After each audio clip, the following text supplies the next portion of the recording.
fires are purposely started in order for some groups to capitalize on the land that would become available. I know a land grab when I see one. That made it ripe for these other organizations to come in and say, hey, you had a house for 10 million, I'll give you, 750,000 for it. You don't have to come from the street, homie. You and I have experience on the street. You don't have to come from the street to figure this out.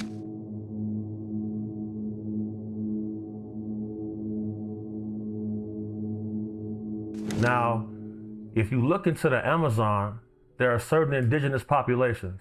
Those indigenous populations, as soon as they see any people outside of their culture, they immediately want to hunt them down and murder them due to the fact that certain companies infiltrate these areas and they start fires there to remove the indigenous population so companies can come in and build on these areas. So in other words, look at the landscape of what's going on. Let me stop you for 1 second, because that's really important. So what you're saying is it's factual that in that region that you just described, these fires are purposely started in order for some groups to capitalize on the land that would become available. Yes, for logging purposes, for building out new landscapes for gentrification, basically. Mm-hmm. And I know a land grab when I see one. And a question I often get asked is, how come trees didn't burn in some of these fires?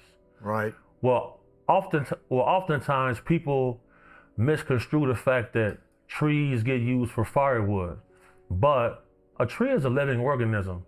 While the tree is implanted into the ground with a root system, these trees absorb water to survive. Trees survived Hiroshima. Mm-hmm. Nagasaki, Hiroshima, nuclear bombs, trees survived.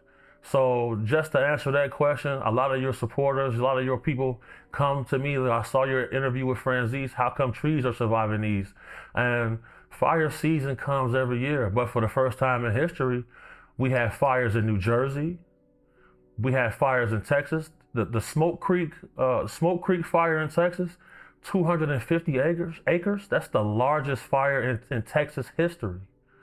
Now, it is public fact that Al-Qaeda, one of their plans was to use wildfire to attack. We seen an attack in New Orleans on New Year's. Right after that, we seen an attack in Las Vegas. There were guys, the attacker in New Orleans had an ISIS flag on his truck. They're often dressed in black. The guy that was arrested in California for starting fires, he had 5 active cell phones, he had an incendiary device, and he had a United Nations debit card that they gave to illegal immigrants who crossed over the border. Who did Trump just announce as terrorist organizations? The cartels. The Mexican cartels, yeah, or the cartels. Exactly. And who is responsible for ushering all of these people across the border? To get to the border across safely, you got to pay the cartels. Right. It's all interconnected. So you believe... I sent over... I'm listening. Okay. No, I'll let you keep going. So I sent over all of the links so everything that I'm saying can be fact-checked. I will never invent or embellish information. I only speak on facts, but the facts are right there. Now, it gets even darker. I sent all of this information to you so you can post all of the links in the description. FBI puts out a warning for copycat attacks. We've seen 4 Humvees stolen from a military base. We've seen 8 machine guns, 50 caliber, stolen from the same military base, including mounts for vehicles. Then in Arizona, they recover in a bust 30,000 rounds of 50 caliber ammunition from asylum seekers. They're being blatantly vague in the media because they don't want to just say, oh yeah, illegal immigrants, guys who cross the border illegally. This is all facts. This is all taking place. Humvee stolen, and then there's a bus for .50 caliber ammunition for the same weapons and mounts that was stolen from a military base. Some guys cut a hole in the gate and get away with 4 military Humvees. What does that say to you, Mike? Yeah, I mean, look, you know, as you're speaking, I'm just thinking of so many things, what's been happening at the border. And our head of the FBI, the former head of the FBI, he's going out now that Trump is in, has said that it's not a question of if there's going to be a terrorist attack, it's when there's going to be a terrorist attack. Well, what I'm thinking now is maybe that already happened with these fires in LA. And I think that's what you're trying to say based upon, not conjecture, not a theory, based upon the facts that you've seen unfold up to this point that you're laying out right now. Absolutely, absolutely. Because here in America, eyewitness testimony and circumstantial evidence is enough to give anybody a life sentence in a court of law. Correct. What we're witnessing right now is the precursor steps for a large-scale, multi-state attack by terrorist organizations. According to ICE official website, over 1,000 people that are on the terrorist watch list crossed the border illegally and living in undetained status. Over 40,000 war-age Chinese nationals have crossed the border and living in undetained status. Over 52 illegal Chinese police stations. A whole floor in a New York high-rise was an illegal Chinese police station used to monitor the people that are coming across the border, all war-age males. According to Mark Lamb, the sheriff in Arizona, when they get to the border, they're dropping their identification there from China, getting to the border, getting new information, and they have a pamphlet. The pamphlet gives them instructions on who to contact, who to reach once they get across the border. During the Biden administration, we've seen an 8,000% increase in this activity. The circumstances after that, Chinese hackers operating here took down Verizon cell towers. They took down T-Mobile cell towers. All of this information that I'm speaking on can be fact-checked. I sent you all of the links. This is coming from the Department of Justice. This is just not conjecture or something that I've made up out the blue. I wanted to spread awareness about this because situational awareness must be raised in our country, because I firmly believe that human skepticism, due to the misguidance of media, has become a virus. Because if we go back to the hunter and gatherer days, if one of your peers came and told you that, look, down there by that river, there's a pack of wolves. Don't go down there by that river without being prepared. What do we see now? Oh, this guy's lying. So that guy goes down to that river, doesn't come back. Mm-hmm. Now what? His peers have to go on a search party to find him. It's going to continue to lead to the loss of human life, for sure. So in your estimation, this is only the beginning?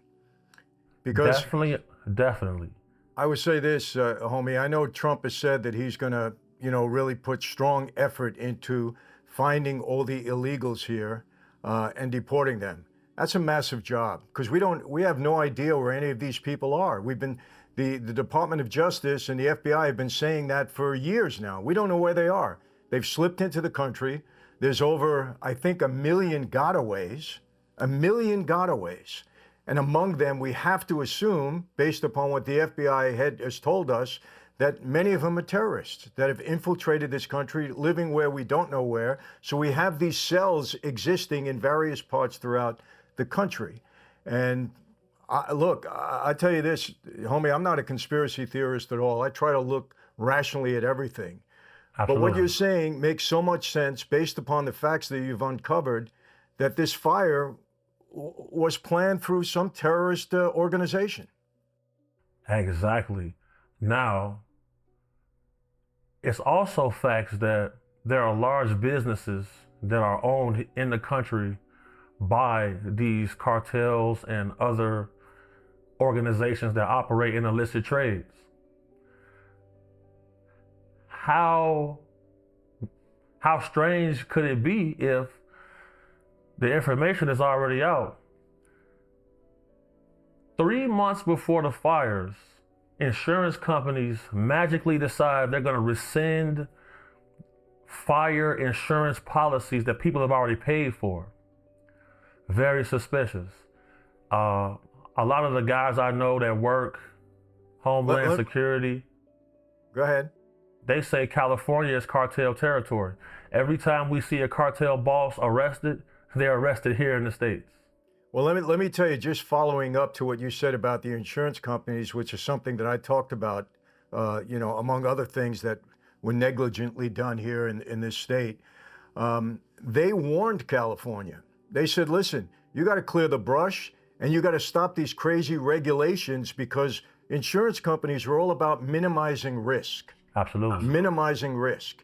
And when they see that they had no cooperation whatsoever from our governor and from the state legislature and the people that they were trying to get to do things to prevent these fires, they turned a blind ear to this, a deaf ear to this, I should say. They didn't want to know nothing. And as a result, 3, 4, 5 months later, we have these fires. And all of these people, now it's also well known, they're not going to rebuild their homes without fire insurance in the same place where they burnt down, because they're taking another risk until they felt comfortable that this state would clean up their act, which they're not going to do. Nope. That made it ripe for these other organizations to come in and say, hey, you had a house for $10 million, I'll give you, $750,000 for it. Agreed. It just, you don't have to come from the street, Homer. You and I have experience on the street. Definitely. You don't have to come from the street to figure this out. Absolutely. It's like so obvious. Very obvious. So it sounds like there are people in power whose pockets are getting greased by certain organizations. That's what it seems like. That's what all of these narratives and actual facts lead to. I put it all in chronological order so it made sense. And my concern is, I can defend myself pretty well. You got situational awareness. You know how to use certain tactics to survive. But what about my mother down at the grocery store? What about my aunts? They go into a Walmart and, here comes a guy with a 50 cal machine gun attached to a Humvee that they stole. It's going to be shooting fish in a barrel.